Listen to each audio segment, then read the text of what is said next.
So today I will give you a brief overview of electron diffraction. So please remember that this is not the uh, end of teaching electron diffraction. This is the beginning. So far you understood how the electron diffraction, how the electron diffraction takes place, like which electron we use to get the diffraction pattern.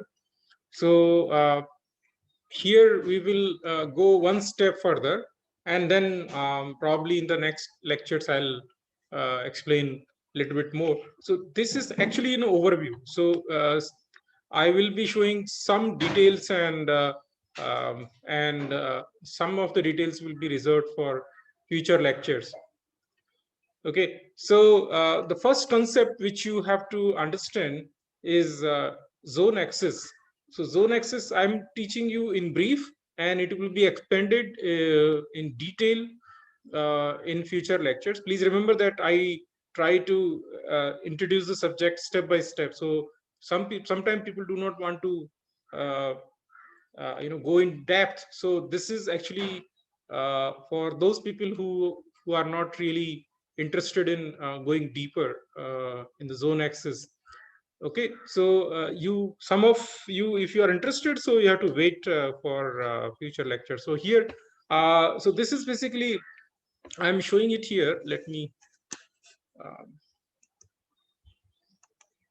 So you can see that this is the zone axis, and when you take the diffraction pattern, all those planes which are parallel to this direction will diffract here. Okay, and electron beam uh, travels almost. You have to align the sample in such a way that electron beam travels almost parallel to the zone axis. When I say almost parallel, please remember that this theta is very small in the case of electron microscopy, because please remember that we have calculated lambda is very small.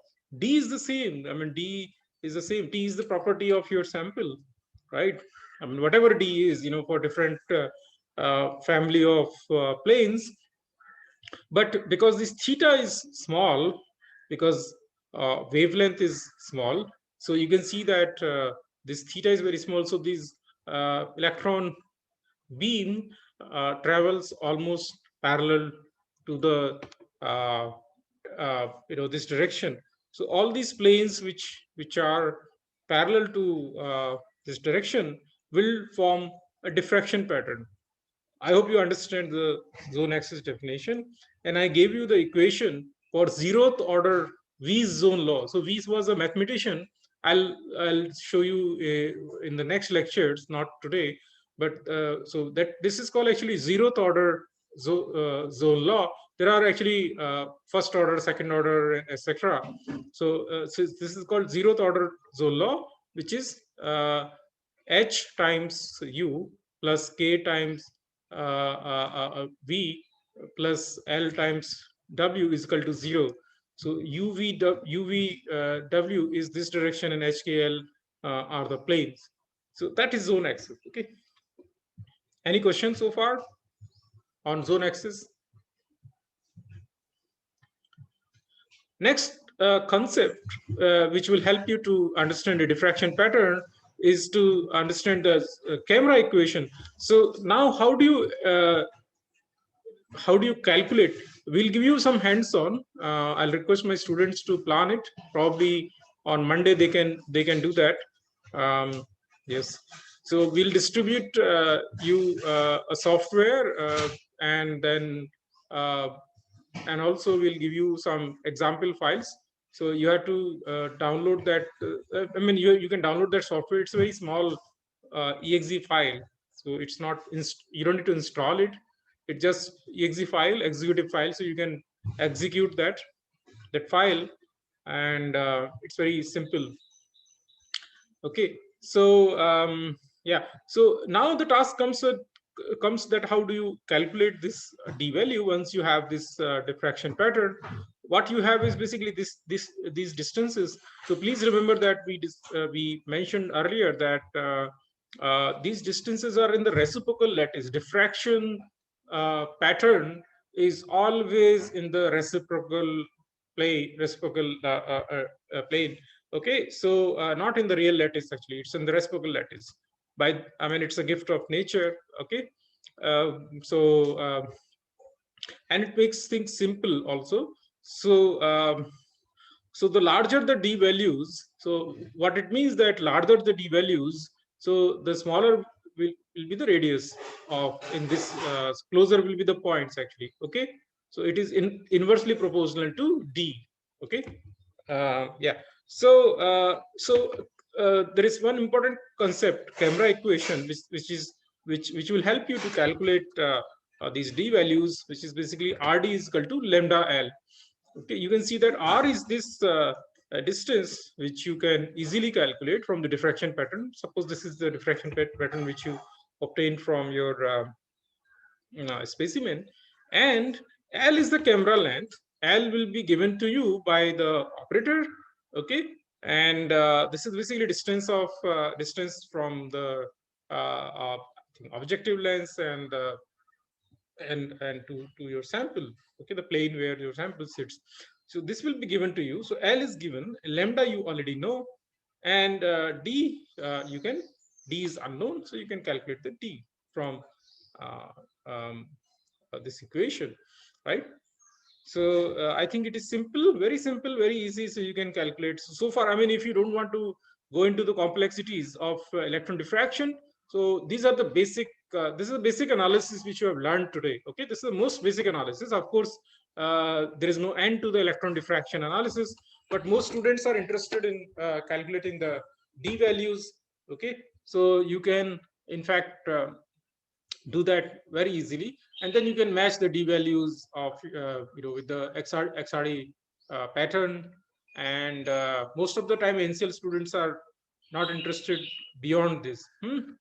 Yeah, so for the people who are not familiar with the reciprocal lattice, I teach it in a simpler way. Okay, and then there is a presentation which usually these years I don't present, I mean I don't teach, where I go much deeper into the reciprocal lattice. But if you're interested, I can teach that. But that is very interesting. That will take you much deeper into the a little bit mathematics, because reciprocal lattice is basically a mathematics, a lot of mathematics. So I avoid that. It's basically all vector analysis, and if you are familiar with the vector analysis, so what you see is actually on your left hand side is the two-dimensional real lattice. Okay, and these are the uh, uh, uh, uh, rows of atoms which you and this is the interpellular distance, and this is the corresponding dot this corresponding point in the reciprocal lattice. Okay, okay, so if you can see that, so this is the point in the reciprocal space corresponding to these planes. So the plane becomes actually a dot. So see, actually a family of plane in the real space becomes a point in the reciprocal space. Okay, a family or a set of plane actually. And if you notice that a family of several planes actually becomes basically, you can symbolize that with the direction actually here. Okay, so it's very simple. Now you can see that uh, how different lattice planes give rise to one single dot.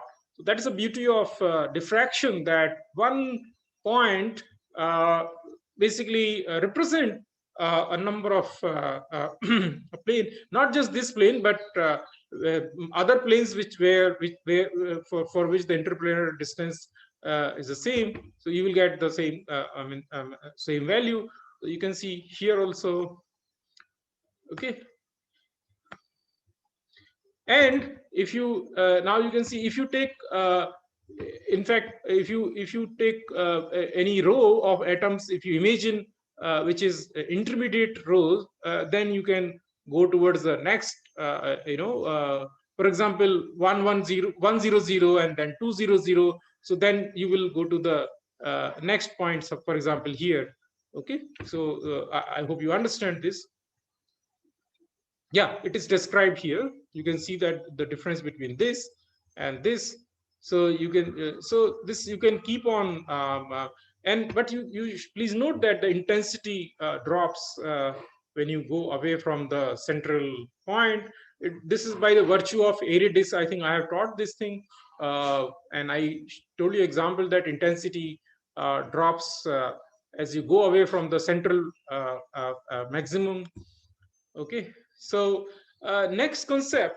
So now this was a third concept, right? First concept was what? Zone axis. Second concept was camera equation. These are all highly applied concepts, which are not related to just electron microscopy. I mean, this is not just related to electron microscopy. This is used everywhere, and this is also not just. I mean, these are the fundamentals of the crystallography, right? So, and the fourth concept is about the Awald sphere. Awald sphere is actually imaginary sphere which has the radius of. Please note that Awald was actually a mathematician and he gave a very. So what is the application of this Awald sphere? So now if we have this reciprocal lattice, okay, now we have reciprocal lattice corresponding to this real plane. Now question arises that suppose we shine a electron beam or X-ray beam onto this real space. So which all plane will diffract at a particular angle, right? I mean, that's what we want to know. So Awald gave a very simple solution. In fact, it was Awald's contribution that LaVey implemented that and got the Nobel Prize. You must know that Awald actually suggested him that in fact you can derive the Bragg's law or LaVey's equation from the Awald's Awald sphere. So Awald's, if you Awald sphere is, suppose you put Awald sphere or circle in this case, because it's a two-dimensional lattice, so you can imagine a circle. Otherwise you can imagine a sphere.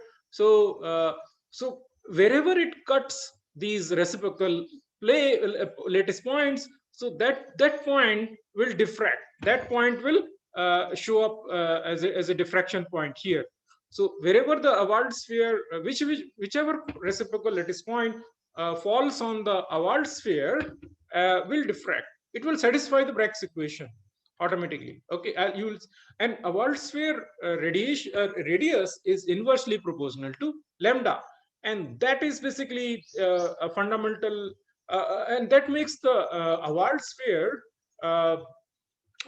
radius. I mean, Awald sphere radius very big in comparison to for electrons in comparison to the X-rays. Now, please note that lambda is very small here in comparison to X-rays.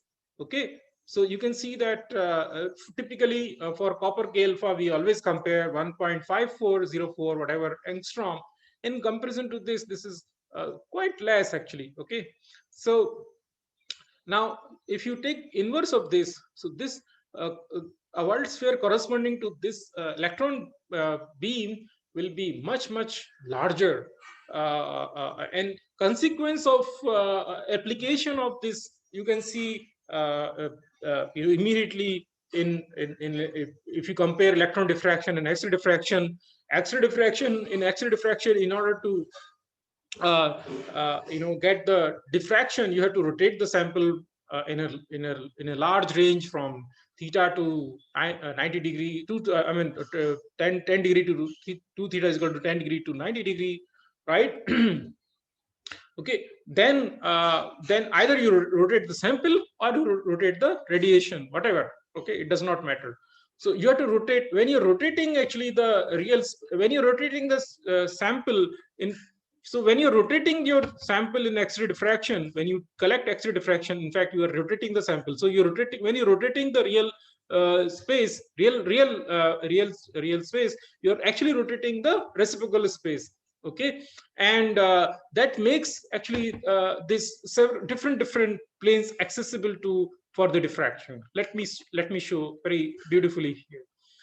So yeah, so Awald diffraction happens. Please note that diffraction will happen only when a world sphere intersects a reciprocal lattice vector. Only, okay. It will when it satisfy the condition. So basically, this is the actually a world sphere. Okay, uh, okay, one part of the world sphere, and this is its radius. Okay, and which is k. You can say k is equal to 1 over lambda, and here lambda actually, if you put this number um, for 200 kilo electron volt electrons, so this this distance is going to be 366 nanometer inverse. Please note that, right?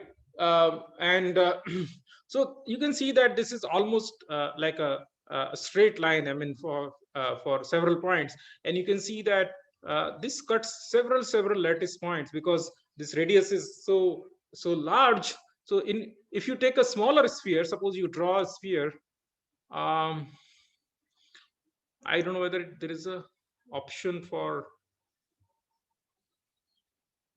drawing. Anyway, I'll try to draw the. So suppose you take another sphere, smaller sphere. For example, this is the sphere. This is the radius or sphere, whatever you call it. Okay, radius. For, sorry, circle or sphere. Circle for two-dimensional lattice, and sphere for whatever.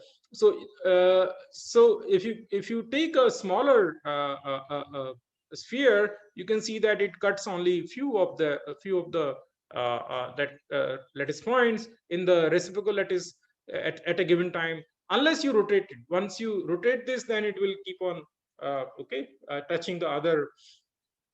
So that is the reason that it will be clear to you in the next slides also. So that's a fundamental difference between X-ray diffraction and electron diffraction, that for electron diffraction, a world sphere is much larger. And I teach this in a beautiful way in an offline class, but here it is limited. So it's limited my explanation. So I hope you understand this. So you can derive, actually, in fact, the Bragg's equation, and from here, this is Ki, the initial wave vector of the initial wave, and this is for the diffracted wave. This is the diffraction vector G.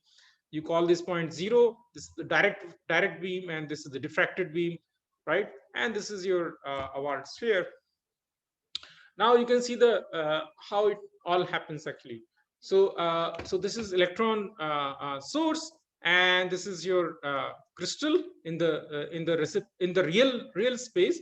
And what you see is actually the blue dots are the reciprocal lattice point corresponding. Okay, and this is your imaginary award sphere, and you can see that wherever it cuts, you basically get the diffraction pattern.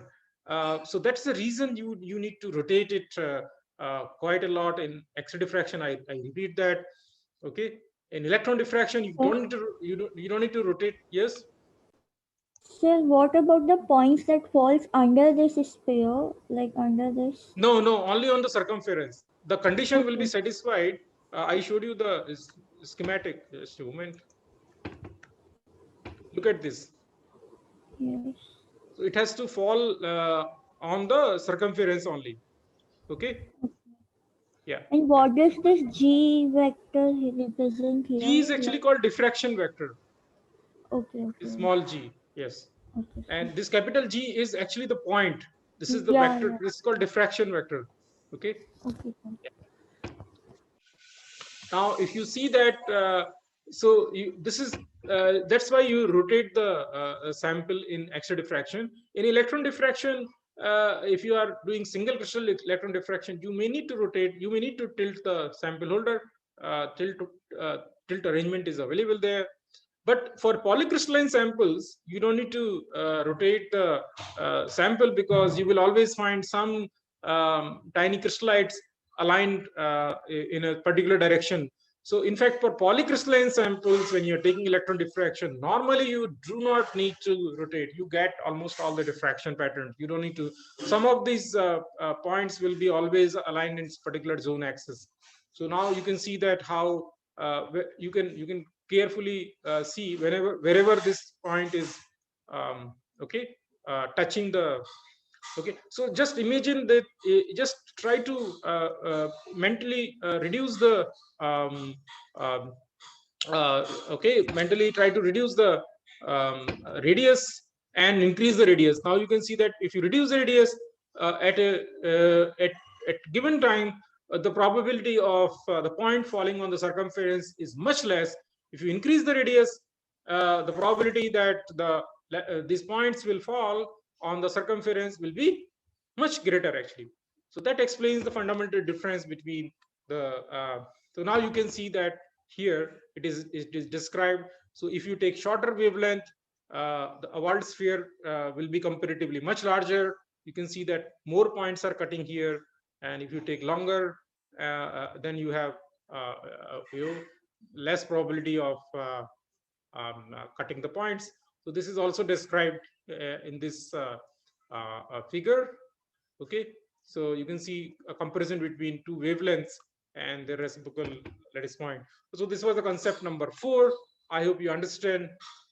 Concept number 5.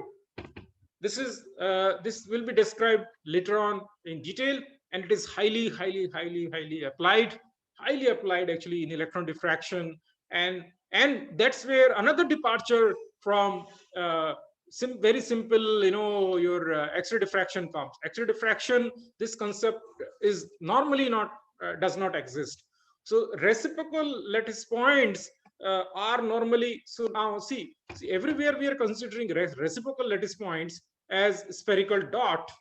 Okay, what is the reason why this shape is like a spherical dot? First we have to understand actually, because normally the samples which we take in for X-ray diffraction, when we consider the okay, let me, yeah, so answer is here. Okay, so normally what happens that in real space, for for X-ray diffraction or for neutron diffraction, we consider the sample or your crystallite infinitely stressed in 3-dimensional. So you can see that it is infinite in 3 dimension. But so when you when you take the reciprocal uh, uh, space, you convert the reciprocal space, so you can see that this each point is symmetric from each direction. But in electron diffraction, usually what happens that sample is usually flat. I mean, sample is usually thinner in one direction, and you can take it stretched out in another direction. So if you take a reciprocal of this, so you can see that here the reciprocal point is stretched opposite in the opposite direction to this. For example, this dimension is in nano size, and this is you can consider this infinitely, relatively infinitely stretched out. So you can see that this reciprocal lattice point is no longer spherically symmetric, and this is called REL rod. This is called reciprocal lattice rod. So the dot becomes a rod here, and you can always you can always argue that what if my sample is not even this plate like, it can be of a different shape, arbitrary shape like rod shape or something. For those complex shapes, I will give a separate lecture. There I will show you. This is a simple case actually. For nanoparticles, actually I give a separate lecture. I will show you that this rail rod can be more complex. I'm actually from home, so I don't have my tablet. Okay, that's why I'm sorry. That's why you see these jumps. Okay, so I will not be able to draw today nicely as I do all the time. So excuse me for that. So if your samples grains I should say that your grain shape is more complex than this, then the complexity, you can increase the complexity here also correspondingly. So smaller dimension will be longer here. That's the key. That's the key actually. That's the key actually. So okay, so now let's see consequence of this. So consequence of this is basically, I'm sorry, there is a problem with this. Anyway, it will be clear here. Yeah.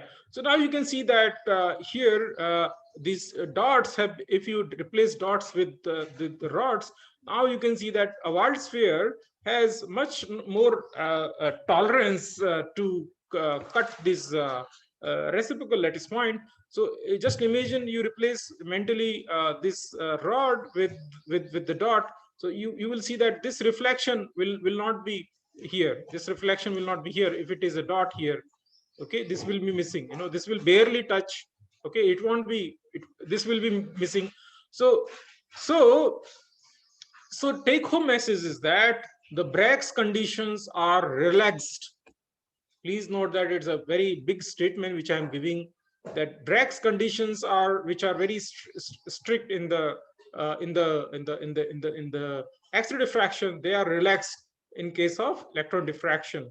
So it is a very big statement and a big difference you may not have heard so far. And Dr. Bhavna, are you noting this point? This is very important. So Bragg's conditions are relaxed. This is one of the example of Bragg's condition being relaxed. And there are several examples I can give in future, the different ways that these Bragg conditions are not necessarily strictly you need to fulfill at this n lambda is equal to 2d sine theta.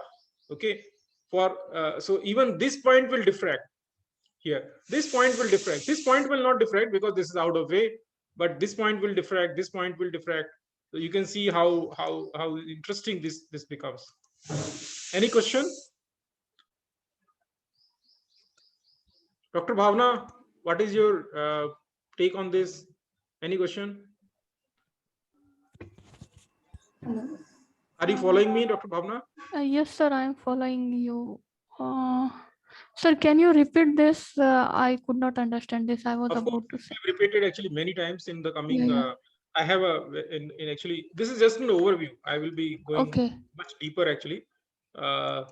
But this concept was clear, the thin one and Thin one, that was clear, right? Yeah, okay. yeah, that is clear. Yes, sir. Thank you. So so what I mean to say that let me repeat this. Yeah, this is another. So look at this here. So here actually we are taking reciprocal lattice points as spherical dots, and you can see that this is this cross section of reciprocal. Sorry, the Ewald sphere is quite flat because radiation is radius is quite large. Radius is quite large, so this is quite flat actually. The cross section, this piece of this. Okay. So you can see that there is a probability that many of these points will diffract. Okay, and you can see that if you compare both of these schematics, you can see clearly that these points fall here. This is 0th order Lave zone. This point will be falling here, this point, and then there is a gap here somewhere. There is a gap, and so this is the gap. And then you can see that this point again. These are actually rows of atoms. Okay, rows of lattice reciprocal lattice point, not the atom. Okay, now you can see that this is the first order Lave zone, which you can call Zoles. Short form is Zoles, ZOLZ. This is folds. Okay, then you can call it holes, actually higher order Lave zone. So I hope this is clear. This concept is clear, how the diffraction pattern result. Is this clear? Is this clear to all of you? So can you explain it once again? Lattice point, and this Ewald sphere is cutting here, and this is the resultant diffraction pattern. Is it clear? Yes, sir. Okay. Dr. Bhavna, is it clear? Yes, sir. Okay.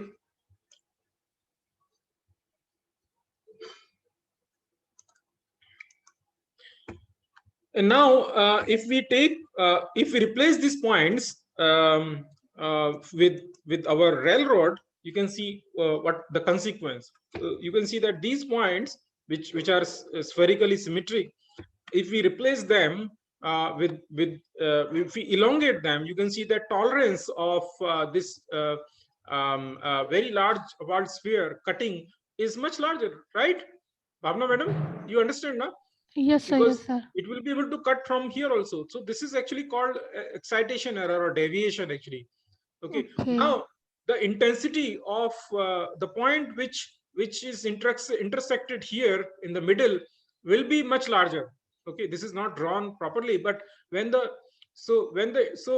reciprocal lattice when the Wald sphere cuts this reciprocal lattice point exactly in the middle, this point will be stronger. So intensity of these points, diffraction points, drops when this Wald sphere actually start cutting away from the center.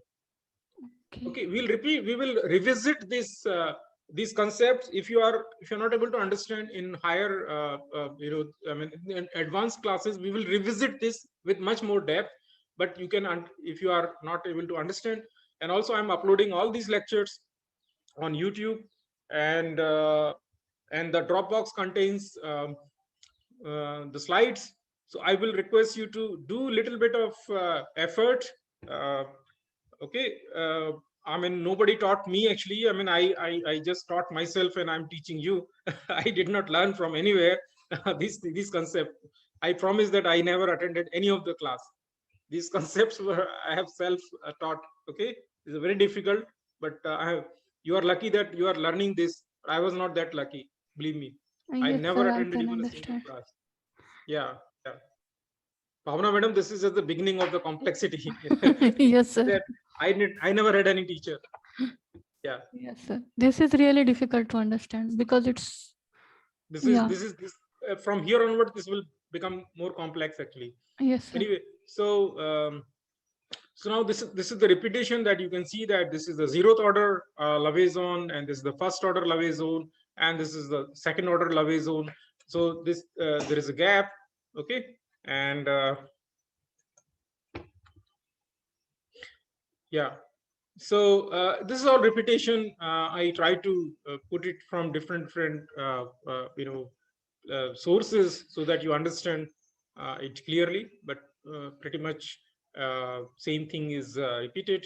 And this is very interesting that how when you tilt the sample, you directly come to this point.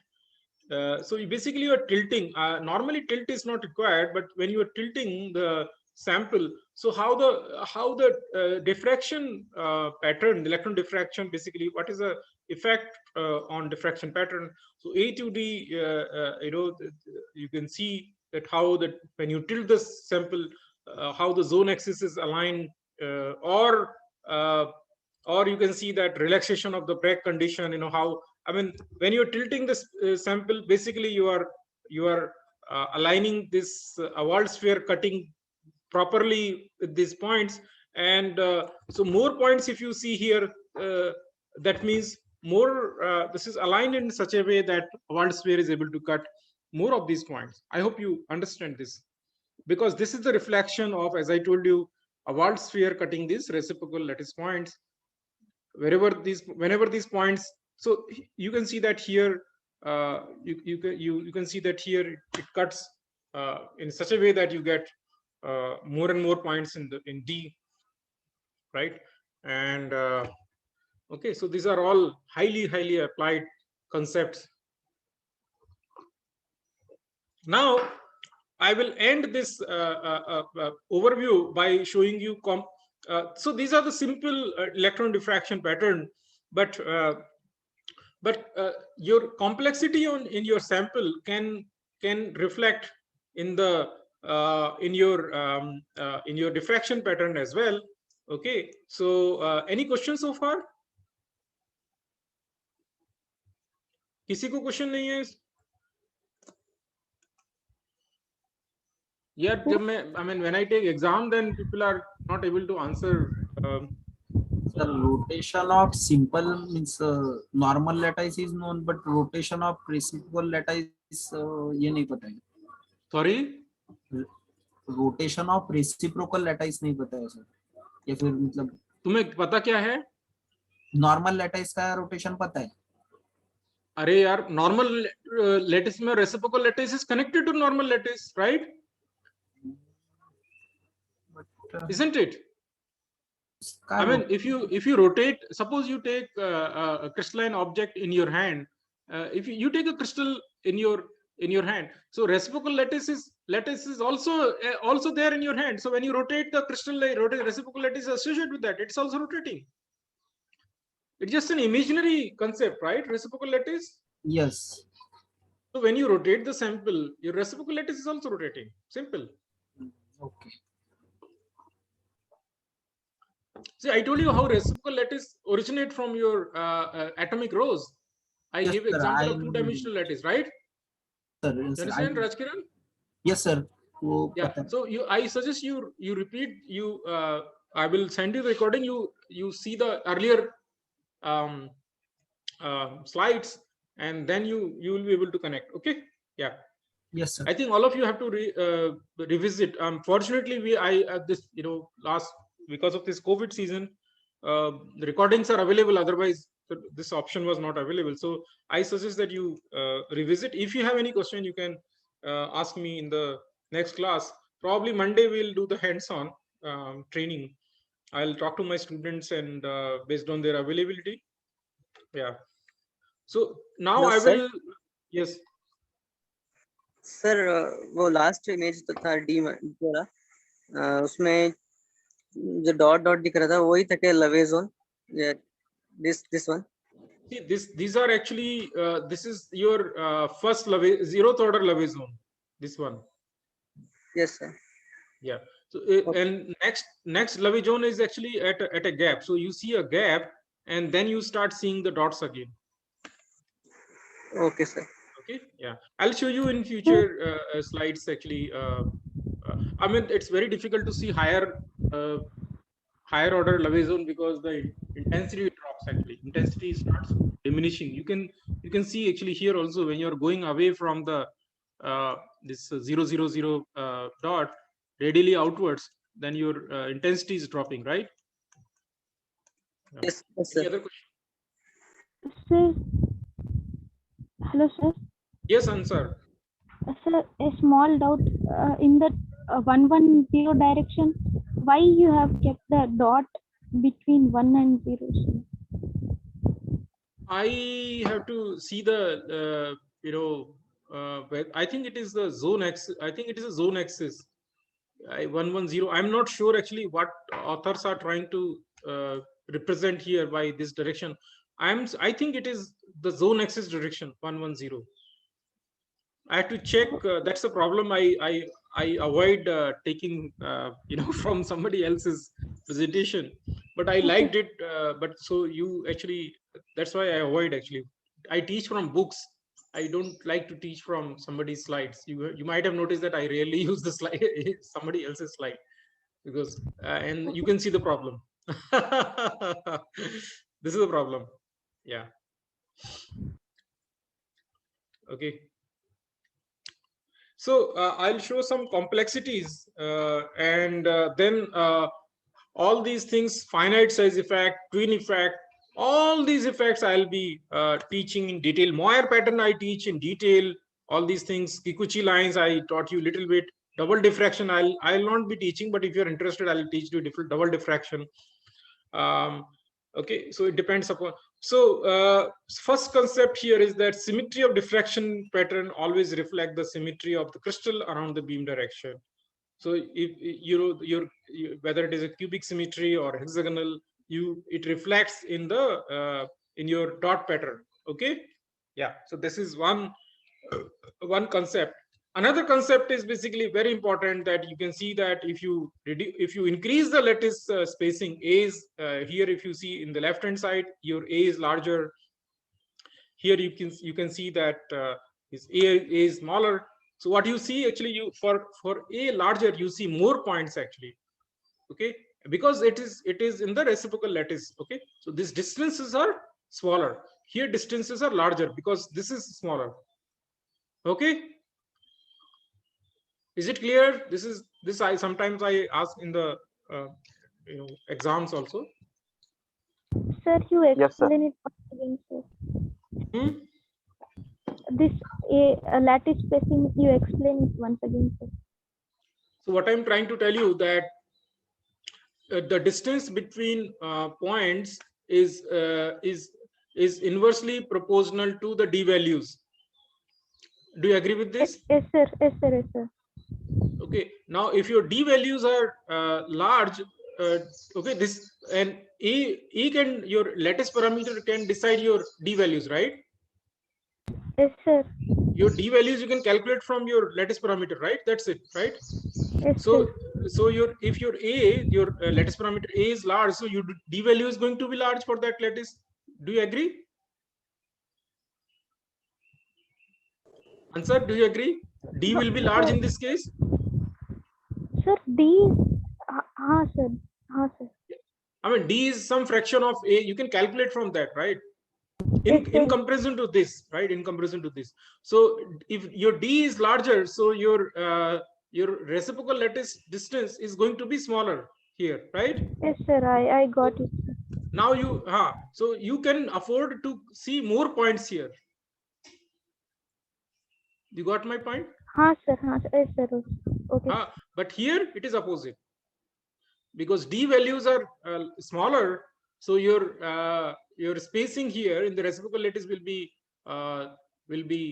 larger, and so it shows basically the effect of lattice constants on the diffraction. You see fewer points. Yes, sir. Okay, sir. I understood. Now, if twinning, suppose you have, let me finish my tea. Any other question?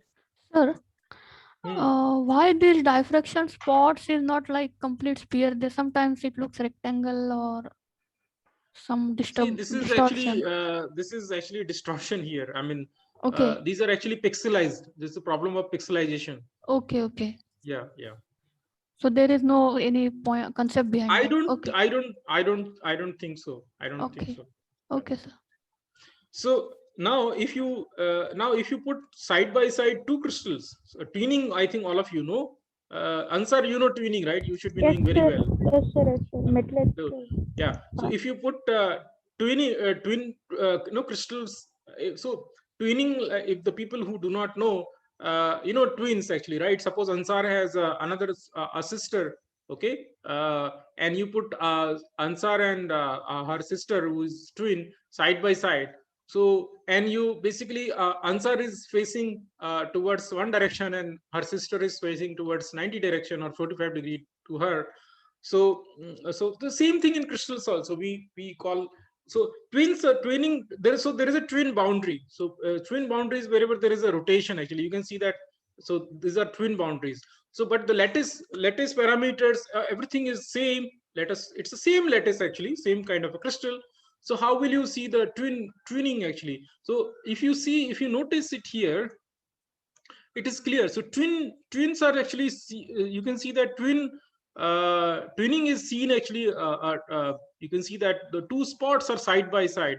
So just you can compare it very easily. That suppose so there are two sets of spots here. One is black, solid black, and one is basically open circles, and one of them is rotated in corresponding to other by certain degree, reflecting this situation, right? Here in twin crystal, one of the twin is slightly at an angle with respect to other one. There is absolutely there is no other difference.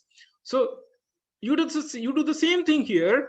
So now you will find that there is another dot sitting close to the other one. So that's you can call it actually a twin actually. Okay, so it is twinning is very easy to see.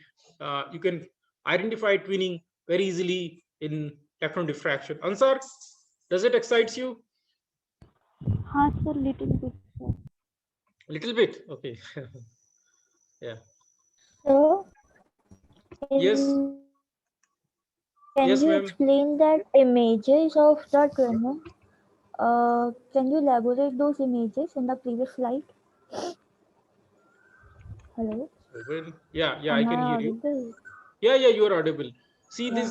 these images are, yeah.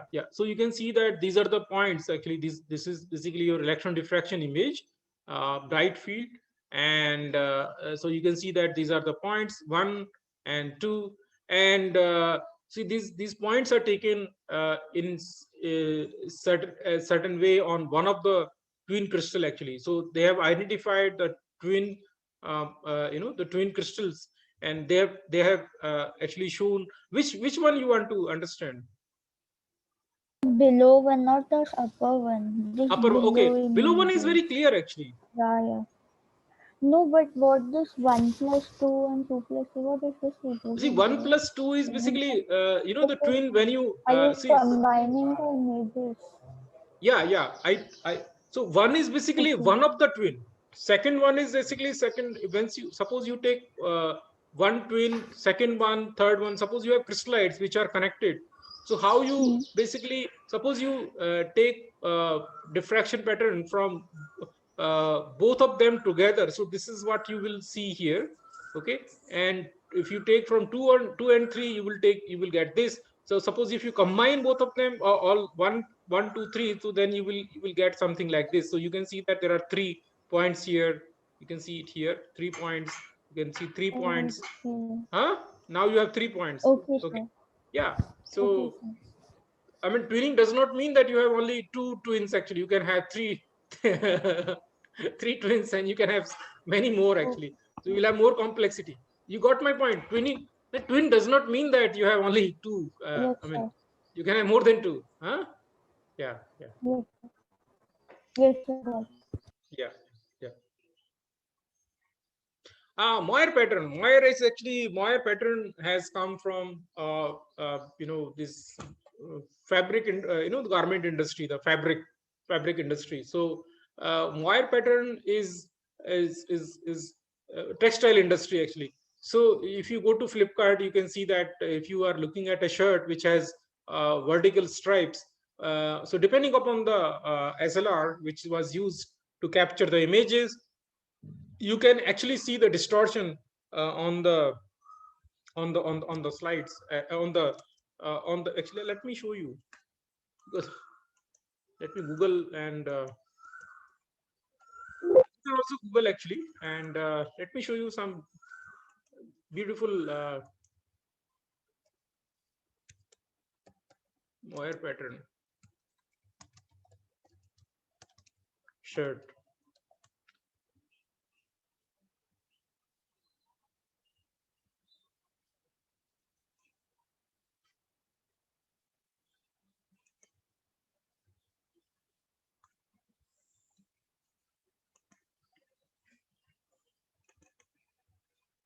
Can you see the screen now? You see this kind of these are all striped pattern, but you can see this kind of random, these lines actually, teda meda lines, right? Zigzag lines. Do you see this? You can see it here. Yes. Huh? Yes, sir. Do you see? You can actually. So this is actually, why? What is the reason that this kind of you can see when you this problem when you browse Amazon or Flipkart, especially for the clothes which have got some lines actually, vertical or horizontal line or checks, fine checks.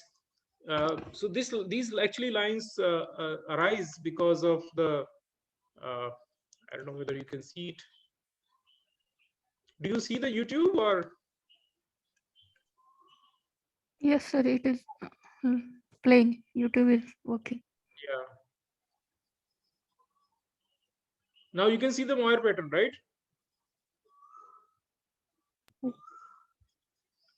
So this is basically because of the filter. Filter also has lines actually. A filter of camera has lines. So my SLR, for example, is filterless. That filter is not there. So that Moir problem is not there in my my camera. You get my point, right? You can see all kinds of Moir. So this happens when, see, this picture is being taken by some camera, and that camera has this light sensor. You know, in front of sensor there is a filter, and it has usually these lines actually. I mean, also sensor itself has all kinds of and it has sensors pattern in some lines. So so when those two overlaps, then you see all kinds of these lines. I think you might have seen it on Flipkart or Amazon, right? कभी देखा होगा पर कभी बहुत note नहीं किया होगा. किस किसने देखा है? अनम्यूट करो. Yes, sir. हर्ष देखा है तुमने पहले? Yes, sir. पर तुम्हें पता नहीं था ये मोइड पैटर्न है. हाँ, Yes, sir. जैसे अगर कहीं जाली वाली लगा रहता है तो वो दो जाली के बीच में भी ऐसे दिखता है. एग्जैक्टली हर दो जालियों के बीच में भी ये दिखता है. तो उसका मैं तुम्हें तरीका बताऊंगा. मैं मोइड पैटर्न को I teach it in a separate. I will teach you. Okay, I'll teach it in a separate. See here, this I'm introducing you different complexity in the diffraction pattern, but because each topic requires detailed discussion, so I'll be then expanding these things later on. Deepali, do you understand this? Hello. Animesh, yes, Deepali. I have Yes, sir. seen that, but not get this. पता नहीं था इसके बारे में. पता नहीं था. अब इंटरेस्टिंग है ना? हाँ. Answer? Yes, sir. Yes, sir. Okay, किसने और ने देखा है बताओ. So, sir, it is a camera problem. It's not It's a camera problem. defect It's in a the shirt, right? Okay, okay. No, not at all. It's a camera Yes, problem. sir. No, Yes, sir. it's not a camera problem actually. It is basically overlap of two different lattices. Okay. It's yeah, because that also has a lattice. Okay. Yeah, yeah. Yeah. It has also lines. So yeah. So you see this problem. Camera problem कहना सही रहेगा इसे. हाँ. Can we say it is a camera problem because our brain is also do the same thing. No, it is not the problem with the brain. It's not the problem with the camera. Camera has no problem. It is basically a cross section. Only when the subject has some pattern, some lines. Okay, because camera does not. But have it looks like an illusion. यार illusion नहीं है ये. Real दिखता है ऐसा. I will. Okay, illusion ये illusion नहीं है. Okay, I'll ये illusion नहीं है. I'll. Okay, you can see the science. There is a science. It's not an illusion. Now I'm trying to explain you the science. Just try to understand this. I'll explain. So this is called translational Moir pattern. This is called. So you see this kind of a different kinds of pattern. You can see translational, and this is rotational, and this is both translational and rotational. You can see the pattern is changing. So one of the lattice is actually the lattice of these lines of your shirt, and another is the line. Another is basically line on the camera. It's not the problem with the camera. It is a problem when both the lattices are intersecting with each other. So then you see this kind of interference actually. Okay, because light is basically crossing from one to and then it is coming to another. So this is seen in electron diffraction. For example, you have crystal over crystal. You have one crystal sitting over another crystal, and both of them are rotated. Okay, in the twins, we saw that they are side by side. Here they are one over another, and they are actually placed in such a way that you can see that this is G1 and this is G2, and there is an angle. Here, this is basically they're shifted. You can see by delta G. G1 and G2 are shifted by delta G, and here they are shifted, and also they are at an angle. Okay, Bhavna madam, do you understand this? Yes, sir. Yes, sir. Yes, sir. And you can actually draw this on. I mean, in my class, I show it with a piece of paper. You can draw actually. You take the scale and a pencil, and then you draw these lines, and you take another paper, and then you draw another set of lines. You can see it on your computer screen also. You can draw this line, and you put. This is actually drawn. This. Who was telling that this is an illusion? Mayur. Yes, sir. Mayur, this is not an illusion because you can see it here also. Sir, You can see here, right? This is not an illusion because this is there are basically some intensity. toys in the market also, sir, based on the Moir pattern. Oh, Like this is not that actually. I That saw may that. see, that may be something else. Let's not see illusion. You can create illusion, but this is not an illusion, Mayur. This is physics. Yes, Of sir. course, illusion is also physics, but everything is physics. But this is the real thing. You can see it in front of your eyes. You Yes, see sir. the pattern, right? Yes, sir. Yeah. So what is the reason you see this this bright and dark fringes? These are actually fringes, like interference fringes, right? Yes, sir. These are interference fringes. So you see, yeah, that's it. Full stop. This it's not an illusion actually. It's basically a real thing. Yeah, and you can see this beautifully all the time. I'll show you so many examples, a real example from our laboratory of Moir pattern. Moir patterns you can see so many times in routine life. You can identify, oh, this is Moir pattern. When you go to the electron microscopy lab, this is one of the problem. Actually, this is the problem. So I'll tell you later on how to get across this. You have to basically do the reverse. You have to do basically Fourier transform of this image, and then remove one of the lattices, mask it, and then do the reverse FFT. Then you can remove it. Actually, it's very simple. We will show you using hands-on. I hope students will show you. And so next point is basically a ring pattern, how the ring patterns are formed. So you know that one single crystal will show you the dot pattern. So if you have more than one crystal, you can see that, and they are rotated with respect to each other. So you will see more dots actually from neighboring crystallites. And if there are more and more, so you will see these dots becomes actually a continuous ring. They look like a continuous ring. Okay, so polycrystallites beyond a specific number will show you ring pattern. But if you take one crystal from the same crystallite, same polycrystallites, and same sample, and if you take a diffraction pattern of one single crystallite from polycrystallites, like collection of grain, you will see this kind of a dot pattern. So for example, you have 1 million nanocrystals, and if you put them together and you take electron diffraction, not 1 million actually, 1000 let's say, yeah, so then you will see this ring pattern, because each one crystal is showing you this kind of dot pattern, and the other one will be rotated at certain angle. So but if you take one of them, then you will get this dot pattern. Is it clear? It's very simple to understand, right? If it is not clear, I'll show you in the next slides. Double diffraction, I'm going to skip it for the time being. Maybe in the future. Kikuchi line I have already explained in detail. So this is basically revisiting the Kikuchi lines. And yes, this is revisiting the Kikuchi line. You can read yourself also a little bit.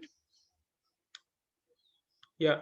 Is it possible to relate the width of rings in DP to the grain size in crystal foil? Yes. So you can see that if you like, we do it in X-ray crystallography, right? You have this. You can calculate the full width at the half maximum of peaks in the X-ray diffraction, and you can put it in that what is that law? What is that law called?